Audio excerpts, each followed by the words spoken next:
is calling me out right now.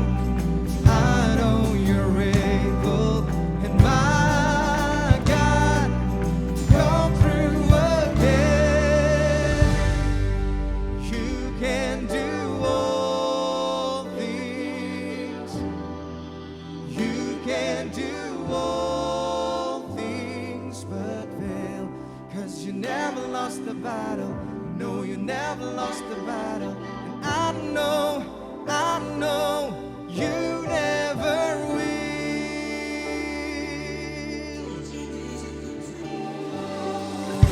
Everything's possible by the power of the Holy Ghost. Doing is flowing right now, breaking my heart of stone, taking over like it's Jericho. My walls are all crashing down. 'Cause right now, and I know you're able, and my God, come through again. You can do all things. You can do all things but fail. 'Cause you never lost the battle. No, you never lost the battle. I know you never will. You can do all things. You can do all things but fail. 'Cause you never lost the battle. No, you never lost the battle. And I know you never will. Never lost the battle. Never lost the battle.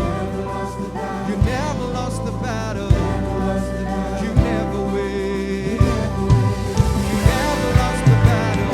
You never lost the battle. You never lost the battle.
Halo teman-teman mahasiswa, baik kamu yang ada di Bandung, di Cirebon, Lampung, Kalimantan, dan kota-kota lainnya di Indonesia.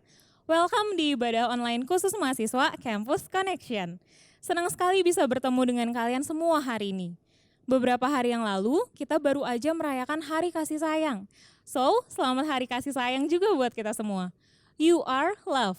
Ada satu pribadi yang gak pernah berhenti mengasihi kita semua, yaitu Yesus Kristus. Coba tepuk pundak sendiri dan bilang, Tuhan sayang banget sama saya. Hari ini, saya yakin Tuhan akan berbicara spesifik untuk kita semua melalui firman-Nya. Sebelum kita masuk lebih lanjut, yuk kita berdoa bersama-sama terlebih dahulu. Kami bersyukur Tuhan karena Tuhan selalu baik apapun kondisi kami hari ini. Kalau sebentar kami mau mendengar firman-Mu, Tuhan yang memberkati lidah bibir hamba-Mu, Tuhan yang memberkati teman-teman yang akan mendengarkan, Tuhan yang kasih kami hikmat, supaya kami bisa mengerti apa yang ingin Tuhan sampaikan. Dalam nama Tuhan Yesus kami berdoa, amin. Teman-teman, siapa di antara kita yang waktu kecil pernah punya pengalaman suka takut ketemu orang? Suka sembunyi nih kalau ada orang. Contoh nih, waktu kecil saya punya kebiasaan kalau saya di rumah ada telepon rumah bunyi, saya paling gak mau angkat telepon karena takut. Gak tahu sih takutnya apa, mungkin takut sama orang kali ya. Lalu kalau di rumah lagi sama orang tua, tiba-tiba ada yang ketok pintu, lalu disuruh sama orang tua, "Gih, bukain pintunya." Wah, saya lari teman-teman, bukannya lari bukain pintu, tapi malah lari ke kamar untuk sembunyi. Terus kalau keluar rumah diajak ketemu orang paling gak mau buat tatap muka. Karena takut, ada yang bisa relate?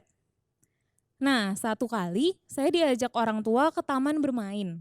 Lalu orang tua saya nyuruh saya duduk di sebuah kursi supaya mereka bisa mengantri beli makanan. Saya duduk di kursi, lalu tiba-tiba ada orang datang ngajak saya ngobrol. Saya lupa sih ngajak ngobrol apa, tapi yang pasti saya ketakutan. Saya nangis kenceng, mungkin orangnya juga bingung kali ya ngelihat saya nangis. Lalu gak lama kemudian orang tua saya datang. Seketika saya langsung tenang, saya berhenti nangis karena saya tahu orang tua saya ada buat saya dan pasti jagain saya. Demikian juga hidup dengan kehadiran Sang Juru Selamat, yaitu Tuhan Yesus Kristus. Dia berkuasa atas hidup setiap kita, so seharusnya kita tidak perlu takut teman-teman, karena kita tahu siapa yang ada bersama kita. That's why kita semestinya memiliki keberanian untuk menjalani setiap tujuan hidup kita. Jangan terjebak dalam ketakutan dan kekhawatiran kita untuk menjalani masa depan kita. Karena seperti firman Tuhan mengatakan di 2 Timotius 1 ayat 7, sebab Allah memberikan kepada kita bukan roh ketakutan, melainkan roh yang membangkitkan kekuatan, kasih, dan penguasaan diri. Sangat jelas dikatakan kalau Tuhan gak pernah kasih kita roh ketakutan.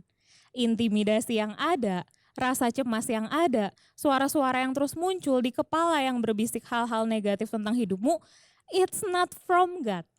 Hari ini saya mau katakan, buat kamu, kalau kamu tahu kamu punya tujuan hidup, kamu tahu Tuhan punya rencana yang sangat indah dan baik buat hidup kamu, tapi kamu lihat realitas saat ini gak sesuai sama ekspektasi, dan itu bikin kamu takut, bikin kamu cemas, ragu, bahkan mau menyerah. Roh Kudus yang ada di dalam kamu akan memberikan kedamaian, keberanian, dan sukacita khususnya buat kamu menjalani tujuan hidupmu. Nah, masalahnya ada banyak suara yang kita dengar, tapi suara mana nih yang paling dominan di hidup kita? Kita mau dengerin dan lakuin suara yang mana? Suara yang lain atau suara Roh Kudus? Kita belajar dari satu kisah yang ada di firman Tuhan dalam Hakim-Hakim 6. Di dalam kitab tersebut, kita akan baca saat orang Israel kembali mengabaikan Tuhan kesekian kalinya. Mereka mengabaikan relasi dengan Tuhan. Mereka tidak beribadah kepada Tuhan dengan benar. Malahan mereka mengikuti agama-agama di sekitar mereka. Akibatnya, Tuhan membiarkan mereka ditindas oleh suku Midian yang menyerbu dan merampok mereka. Nah, kemudian orang Israel ini terpaksa bersembunyi di dalam gua dan harus menyembunyikan hasil panen mereka. Ya, hidup sih bisa hidup ya teman-teman, tapi hidup mereka itu ada di dalam ketakutan dan rasa cemas. Mereka punya harta, mereka punya hasil panen, tapi mereka nggak bisa menikmati dengan baik karena harus bersembunyi supaya nggak dirampok. Apakah kondisi kita sama seperti orang Israel ini? Kita punya banyak hal, tapi kita terus bersembunyi dan tidak bebas karena rasa takut.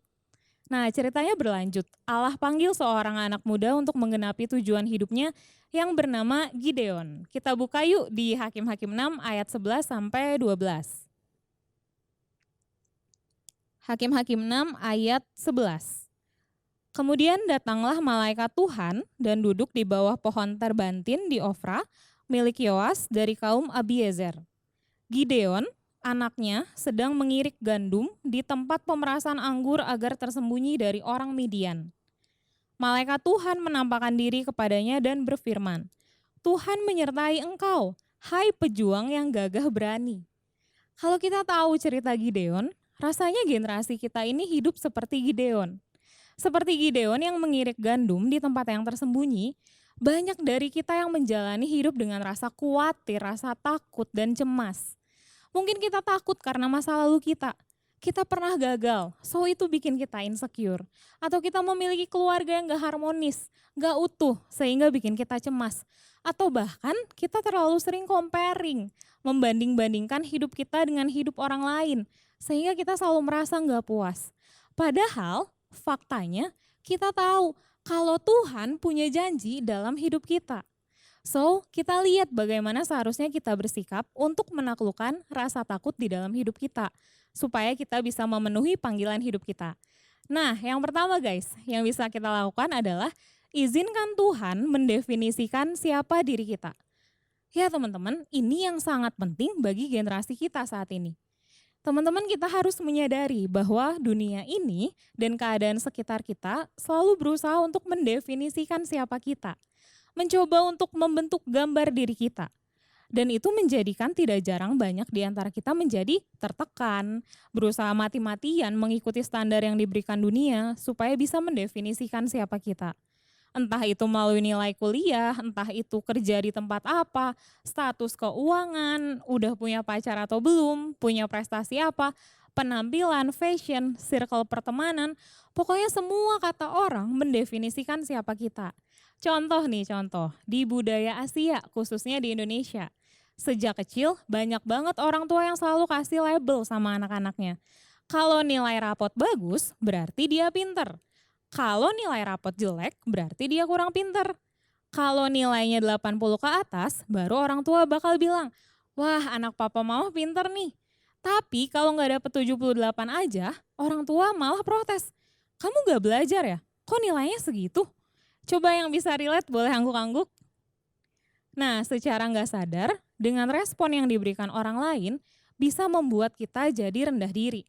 Kita jadi nggak percaya sama diri kita sendiri.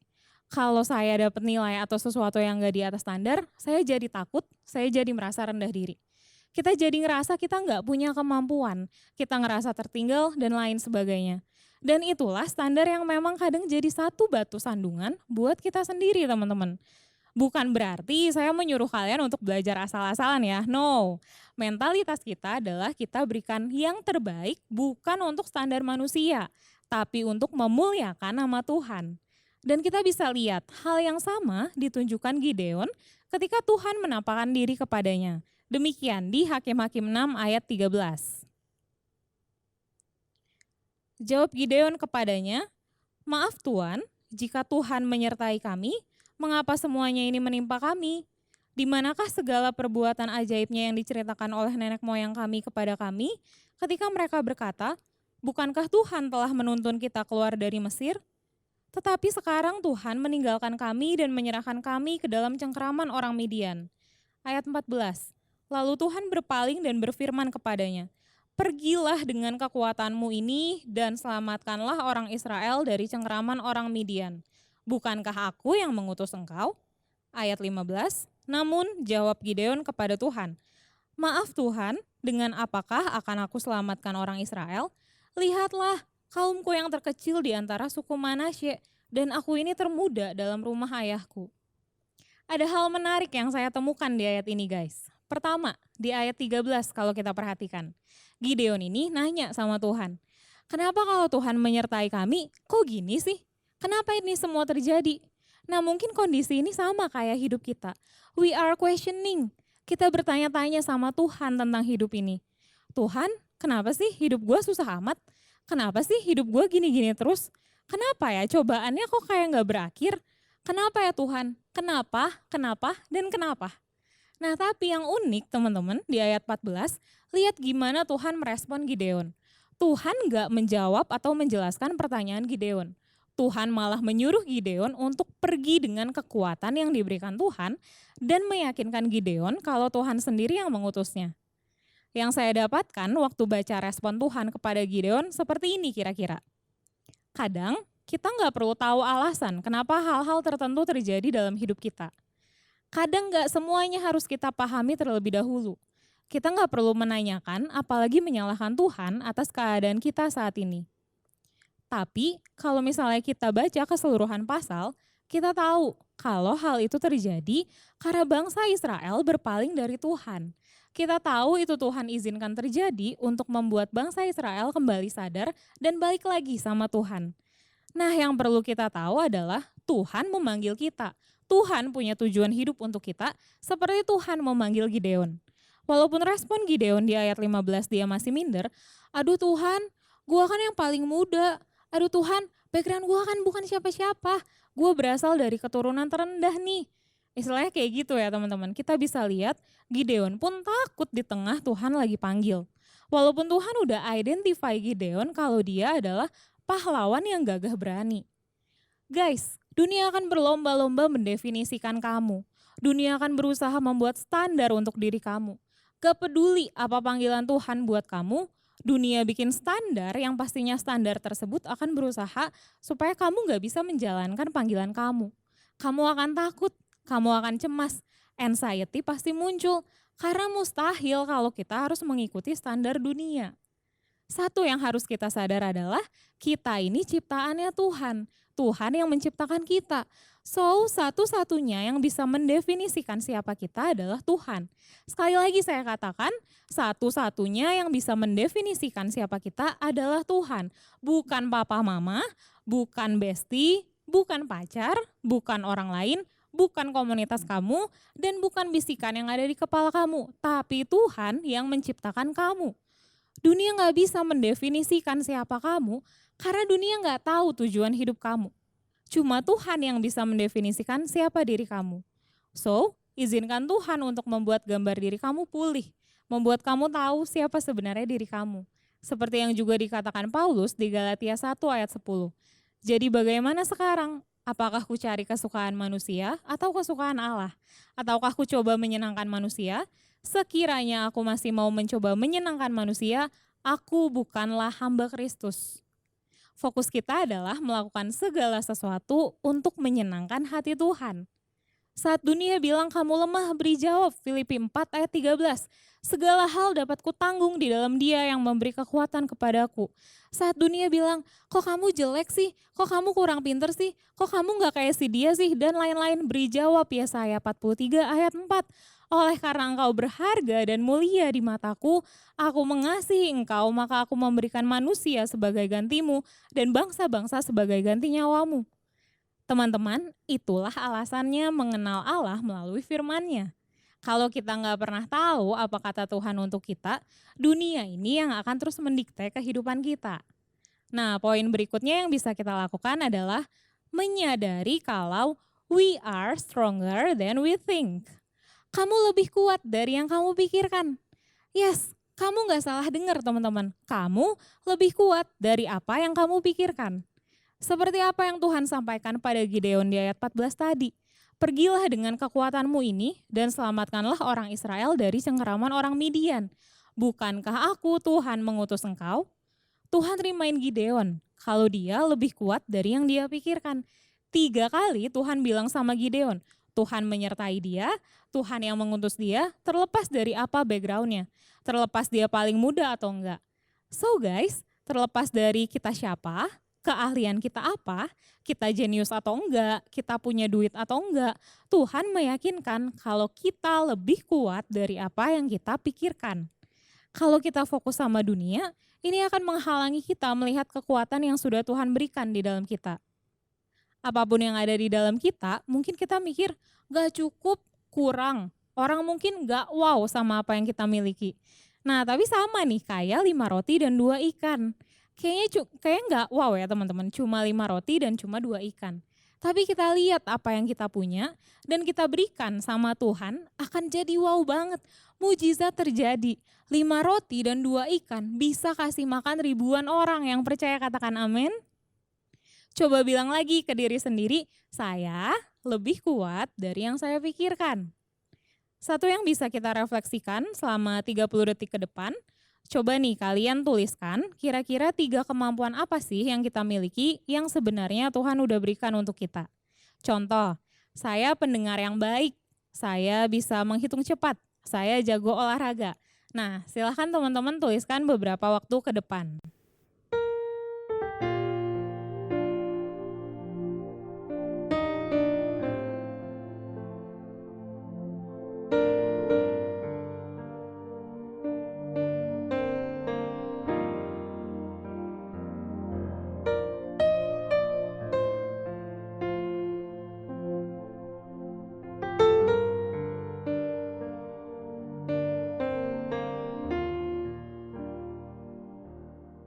Yang terakhir yang harus kita lakukan adalah tahu kalau keberanian hanya kita dapatkan di dalam Tuhan. So, tadi kita baca ayat 11 sampai 15. Berkali-kali Tuhan berkata sama Gideon kalau Tuhan yang menyertai Gideon. Tapi ketakutan Gideon gak langsung hilang gitu aja teman-teman. Di ayat-ayat selanjutnya kita lihat lagi gimana Gideon benar-benar menguji. Itu Tuhan atau bukan ya? Beneran gak nih ini panggilan saya? Sampai akhirnya Gideon tahu, oh iya itu beneran Tuhan. Dan akhirnya Gideon berani untuk mengikuti apa yang menjadi panggilan Tuhan dalam hidupnya. Satu hal lagi yang bisa didapati dari kisah Gideon ini, jika kita mau terlepas dari yang namanya intimidasi, rasa takut, minder, yang harus kita terus lakukan adalah menjaga relasi kita terus-menerus dengan Allah. Mengingatkan diri kita sendiri kalau Tuhan selalu menyertai kita senantiasa. Kita hanya akan tahu siapa kita sebenarnya dan apa panggilan kita hanya kalau kita dekat dengan Tuhan. Kita mendengar apa yang menjadi suara Tuhan untuk kita. So, hari ini saya yakin Roh Kudus bicara spesifik untuk setiap kita.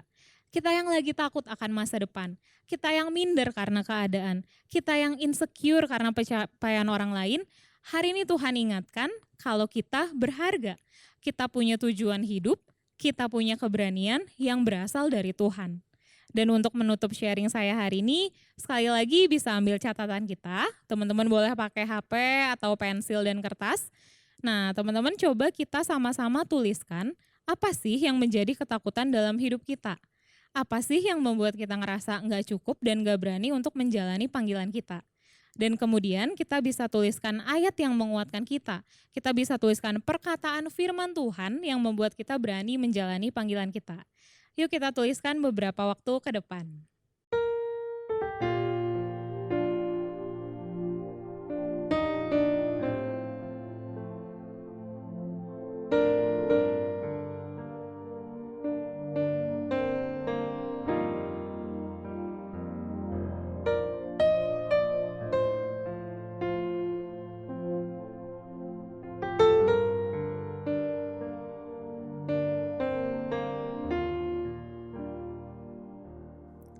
Sama-sama kita belajar untuk terus menjaga relasi yang baik dengan Tuhan, supaya kita tetap bisa menjalani panggilan kita. Mari kita berdoa. Tuhan Yesus, kami bersyukur untuk firman yang sudah dibagikan. Kami percaya Roh Kudus berbicara secara spesifik di dalam kehidupan kami. Saat ini Tuhan, segala ketakutan kami mau letakkan itu di bawah kaki salib Yesus. Dan biar Roh Kudus yang ada di dalam hati kami boleh memberikan kami roh kekuatan, memberikan kami roh keberanian, supaya kami dapat menjalani panggilan Tuhan sesuai dengan kehendak-Mu. Saat ini juga Tuhan, hamba-Mu mau memberkati setiap teman-teman yang mengikuti ibadah online. Tuhan yang memberkati keluarga-Mu, Tuhan yang mencukupkan setiap kebutuhan keluarga-Mu, Tuhan yang membuat setiap pekerjaan orang tua-Mu menjadi berhasil. Tuhan yang melindungi-Mu di dalam hikmat, sehingga apapun yang Kau kerjakan di dalam perkuliahan, pekerjaan, dan relasi, Tuhan buat berhasil untuk memuliakan nama Tuhan. Dalam nama Tuhan Yesus Kristus kami berdoa, amin. Nah, bagi teman-teman yang memerlukan dukungan doa ataupun konseling lebih lanjut, teman-teman boleh scan QR Code yang ada di layar. Nanti akan ada para pendoa dan konselor yang siap membantu teman-teman sekalian. Sampai jumpa di lain kesempatan, Tuhan Yesus memberkati.